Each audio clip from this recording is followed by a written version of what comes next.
She doubled down, you guys. She doubled down. I think that when I have an issue that I want to speak about, people will hear. How dare you? How dare you? Like, come on. White women will Eurostep around the plot. And it's... Sydney knows, okay? She knows. She knows. You just know who you are. And the people who matter and are your friends and your family, they know who I am. And that's all, to me, like, that's what's most important. Everything else is just noise. It's all just headlines. Guys, we got to talk about some backlash here to the Sydney Sweeney interview with GQ magazine, where basically this hot actress is saying she doesn't give an F. The left's heads are exploding because she basically had an ad that said, hey, I look good. I know I look good. It is what it is. She's right. And they can't accept that. You have to be ugly and fat and just have no hair and, you know, dye it some stupid color, have piercings all over your face and other parts of your body, and have just tattoos everywhere. And then you are considered acceptable in modern culture. If you try to have any sort of purity going, or if you congratulate yourself for, having decent looks or being successful in any way, and you happen to be white, then you are a special type of white supremacist and need to be condemned. All Sydney Sweeney did here was just say, hey, it is what it is. Basically, she said she doesn't give a F in this interview. Let's go ahead and react to this. By the way, guys, there's a new feature on YouTube where you can hype videos. So be sure to like the video, hype the video. It helps out a lot. Appreciate you. I'm literally in jeans and a t-shirt like every day of my life. Jeans are uncontroversial. Jeans are awesome. Yeah, I like your jeans. You look great in your jeans. I think I know how you're going to answer this, but I'm going to ask anyway. I mean, I just want to go ahead and let you guys know, for those who wasn't paying attention, for any leftists who stumble upon this channel, she just said the other person looks good in their jeans. Now, she probably lied because I don't see what they look like in their jeans, but just based off their face, if the rest of them match their face, probably not great. But she's complimenting other people too, so it's not like she has an issue with others. I've tweeted about the jeans ad, or Truth Socialed about the jeans ad, and that just seems to me like a very crazy moment for anyone, and I wondered what that was like. It was surreal. It was surreal. Mm-hmm. And it would be totally human. I would probably feel like thankful that somebody had my back in public, and conveniently some very powerful people had my back in public. And I wondered if you felt that way.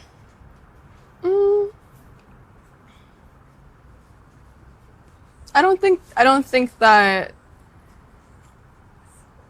it's not that that feeling I didn't have that feeling, but I wasn't thinking of it like that, or like of any of it. I kind of just put my phone away. I was filming every day.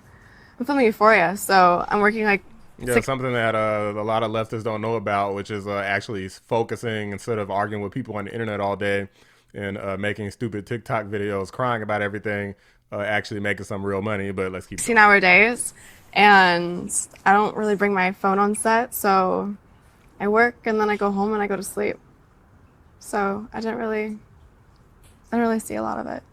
You've made a really good case for keeping your thoughts and your life separate from that work. But the risk is that, there's a chance that somebody will get some idea about what you think about certain issues and feel like, I don't want to see Christy because of that. Like, do you worry about that? No.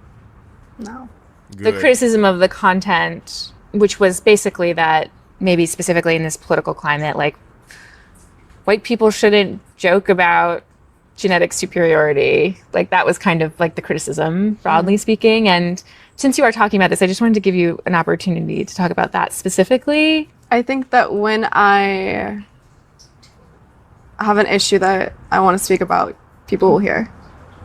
Boom. What's crazy about this? Sydney Sweeney didn't speak about it. She just filmed the dang commercial. She didn't even talk. But that alone, you know, guys, we got to get past this where we're at today, where, you know, you can't even record a commercial without people making an accusation. And then if you try to denounce the accusation, which is why Sweeney didn't bother here, then they're going to label you something anyway. But you'll see here coming up next, a bunch of leftists saying, well, she's not even denying it. She's not even hiding it anymore. It's about white superiority, even though Sweeney still has not really spoken on it. She's basically saying she's not going to talk about it, but if she wanted to, she would. But she's saying that she's not, and that's not enough for them. Listen to what people say and watch how people behave and believe your eyes and ears. So you don't think joking about white supremacy is an issue that you feel compelled to speak on after an ad you made, babe? Oh my god, she is so fucking MAGA, Trump, Republican coded. And in the comments, somebody commented Vance Sweeney 2028 and posted a picture of an AI slop sign endorsing them. The guy who originally made the post said, I like the way you think. This is unreal. They saw a celebrity do a gene ad, and because the Democrats got outraged and said it was promoting eugenics, now they want her to be the vice president. It just baffles me how racist Sydney Sweeney is. This girl is fully aware and just does not care. She literally does not care. She's telling us who she is. I will not be watching Euphoria 2026. The thing about the Sydney Sweeney interview with GQ is that she tells us everything that we need to know, which is just that she doesn't give a fuck. She doesn't care about the ad.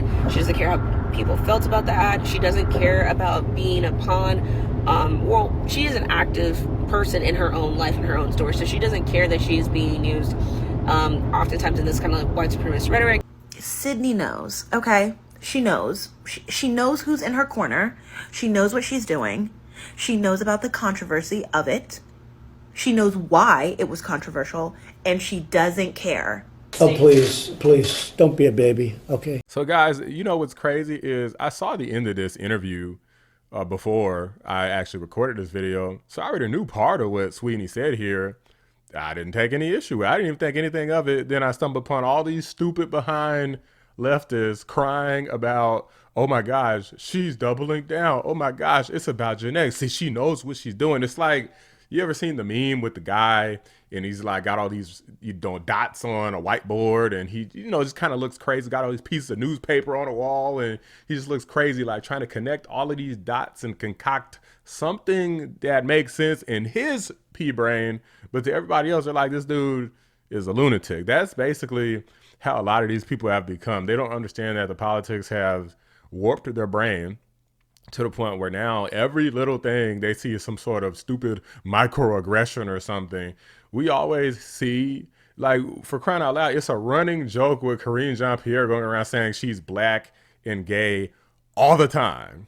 Sydney Sweeney didn't say nothing about being white and superior or eugenics, and yet they're reading into it and calling it some sort of stupid dog whistle and all these other things. But you got Karine Jean-Pierre, I'm black and gay and I'm proud and no one's gonna tell me not to be proud. But Sydney Sweeney can't be proud of who she is. Like, these guys are so pathetic and it makes absolutely no sense. And I have the utmost respect for her. She didn't even like lean more into like MAGA politics or something. She just said, look, if I won't speak, I'm gonna speak and y'all just gonna have to deal with it. Cry more. And I wouldn't 100% agree. But these are my thoughts, guys. Let me know what you guys think. Drop a like on the video. Subscribe to the channel if you're new. I appreciate you watching the Black Anomaly Rising channel. I'm out. Big shout out to my members, 655, Cat 3309, and Noodle. Could not do it without you. God is good. I'm just me. It's all noise. It's none of it's real. And I'm just surrounded by really good people, and I love my job and I love my characters and I just stay focused.